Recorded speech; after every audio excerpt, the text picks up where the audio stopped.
And now I give the floor to Vincent, and hopefully he's going to talk about the connection between degrowth and the basic income. Yes, thank you very much. So first I would like to thank the interpreter, and I really warmly invite them to make big signs if I start to speak too quickly, because I know that I can be very, very, very quick. Thank you very much for organizing this discussion, and thank you very much for the talks before me, which was quite inspiring and which will help me to present better the degrowth approach for a basic income. So I suggest a presentation in 10 minutes, maybe a bit more. I will see if Sandra let me speak a bit more about the degrowth approach of a basic income, and also how a basic income could be included in another way connected with other social, economic, and also other thinking transformation of the society. So I started to be interested in basic income in the degrowth movement in France. And with degrowth, we question how to connect all the challenges and the crises, what we face nowadays in our society. In the introduction, we spoke about the terrorist attacks which are going on. And for example, with degrowth, we question, we have terrorist attacks. We live in societies here in the West which are very rich, which are consuming a lot, which are going above the capacity of the planet to fulfill our consumerism, to fulfill our productivism. And also we live in societies which create very deep inequalities between the regions on the planet, where we need to make that worse in the Middle East to secure the importation of oil, of resources, to make our mega machine consumerist system work and everything. And we also create very strong inequalities inside our societies, which also create big violence. And not only these inequalities, not only these physical limits to growth, or these economic limits to growth, we also believe that we face the rise of insignificant way of life, the rise of less and less meaning to our activities, to our work. How many people have to wake up in the morning to go to work for a military-industrial complex, for marketing, for planned obsolescence, for a lot of gadgets, what we don't need. Moreover, with a type of organization which is made on stress, on hierarchy, on domination. So it was in questioning all these challenges what we face that we started to think about some economic tools which could help to reappropriate what you spoke about, to reappropriate meaningful life, to reappropriate, I think, something very important in these days, a feeling of serenity, to get rid of the fear, to get rid of economic fear, to get rid of individualistic approach and competition with each other, in order to repoliticize the society and to have what we can already observe, more dynamics in the transformation of the society toward more sustainability, autonomy, conviviality, and new models of society based on more solidarity and desirable, meaningful life. And also to relocalize, I think, our activities, to relocalize our decision for more direct democracy, to relocalize our economic system, and so on. And to conclude with the first part of the degrowth approach to basic income, also we were very critical or careful with this tool, because we think that basic income is only an economic tool, and an economic tool is far away to make sense, it's far away in itself to make a meaningful project of society. That's why we are quite close to the basic income movement. We participate in discussion. I am here today to talk and to debate about it, but also we think that to implement a basic income in a wrong timing, in a wrong imaginary, in particular in this imaginary dominated by competition, dominated by materialism, dominated by homo economicus and always more consumption and everything, can maybe solve some problem with misery, but can also create some other problem, because we are facing really, really a lot of problem, and we should be careful in implementing such a tool. So I arrived to the second part of my presentation. How did we connect basic income with other dynamics, other tools, other thinking?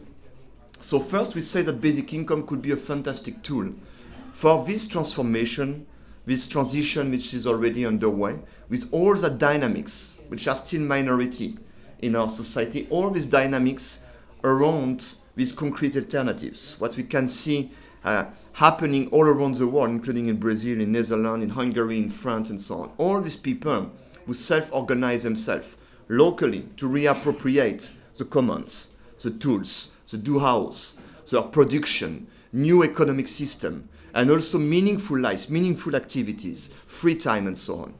And we say that basic income could be an interesting springboard to provide even more security and space for people to keep going on that.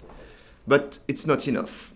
In these initiatives, we also find other economic and social institutional thinking debates and tools, like, for example, local currencies, like, for example, reappropriation of the commons, the thinking about why should we pay the same price for 1 liter of water to drink it, to cook, to wash ourselves, or 1 liter of water to water a golf or to clean our pickup truck and everything.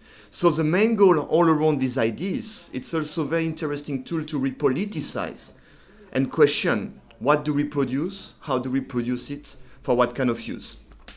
We also questioned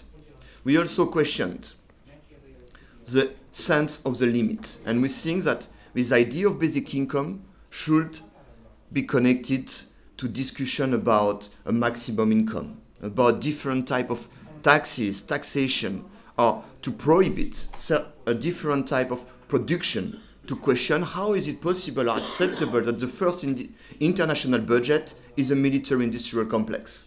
The second one is marketing, where planned obsolescence is all around and everything, to question this sense of the limit. And we think that you don't have a democratic society or meaningful interaction, convivial interaction between the people, if you don't have something under which we refuse to have people. I think it's unbelievable that in the 21st century we still accept to have misery in our Western societies and everything, but also we don't have a democratic society if we don't question the sense of the limit and we don't refuse individually and collectively to go above levels of domination. Because when you start to live like the richest people in the world, it means that you are exploiting other people all around the world, and you are also destroying the environment somewhere else around the world. And after you have these consequences with the terrorist attacks, with the wars and this type of things.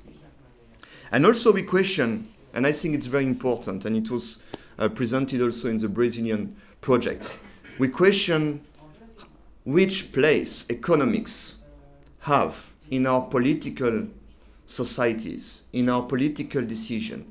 And I would also say, also in our psychological, cultural questioning and everything. And we think we should put back economics in its right place. It should be only one part of our interaction in our society. Economics should mostly be a social, political, institutional tool to implement meaningful life, to implement democracy, and not the contrary, where now we are totally dominated by economics, culturally and institutionally. So we question, what is a bank? What is a central bank? What is money creation? What is it? What's happening with that austerity plans which are imposed in the name of these public debts? What are these public debts? Where are they coming from? Which part of this public debt is unethical, unlegitimate? Should we pay back this part of public debt and everything? So reappropriate all these tools to put them as tools, only tools for meaningful life and everything. And all together, with also a lot of discussion, consideration, questioning how to implement serene, democratic transition from this model of society addicted to growth, addicted to wars, addicted to inequalities, domination, individualism, and so on, how to implement such democratic transition to our new models of society, which will be relocalized, which will be open and solidar, which will be meaningful and everything. We developed this central tool, what we presented in a book called A Degrowth Project. Unfortunately, I don't have copies anymore in Hungarian because everything has been sold, but I have some French copies, Spanish copies, or Slovenian copies. I saw a Slovenian car in front of the hotel. Could be interested. We just presented the Slovenian edition a few days ago in Ljubljana. And we presented all together this tool, which is a bit like a basic income. We call it Unconditional Autonomy Allowance. And it's important for us to have the word autonomy, and it's connected to what you say, autonomy in the meaning of direct democracy, of freedom. And also we think that there is no freedom without responsibility, without giving a meaning to our life, to be able to decide individually and collectively of the sense of the limits, of the rules, what we implement for ourselves for meaningful life and a good life. So unconditional autonomy allowance connected to a maximum income, which will be like a basic income to give from birth to death, the minimum to have a decent life, to be a citizen, an active citizen in the society and everything. But not like a basic income, because we think about it partly demonetarized. And you can have in this basic income or unconditional autonomy allowance a part given in cash, in national, transnational, local currencies, depending on what kind of production and consumption you can have around. And also a part with some rights, access to public services, education, health, but each time in questioning education to do what? Health, how? Do we want to have a health system in the hand of the market logic, in the hand of the pharmaceutical lobby? Or on the contrary, a health system constructed on type of good life when we don't create so many diseases, accident, like work accident, like stress in our societies, like bad quality food, creating even more and more and more disease and so on. And also an access to a certain number of commons, reappropriation the commons, certain number of liters of water, of energy, square meters, to have a decent place to live, to have meaningful activities, to maybe self-produce ourselves enough food that we can share around and so on. And I would say to conclude that for us, the idea is not to implement such a fantastic, well-thought economic tool, but it's to implement the discussion inside the society around this type of things.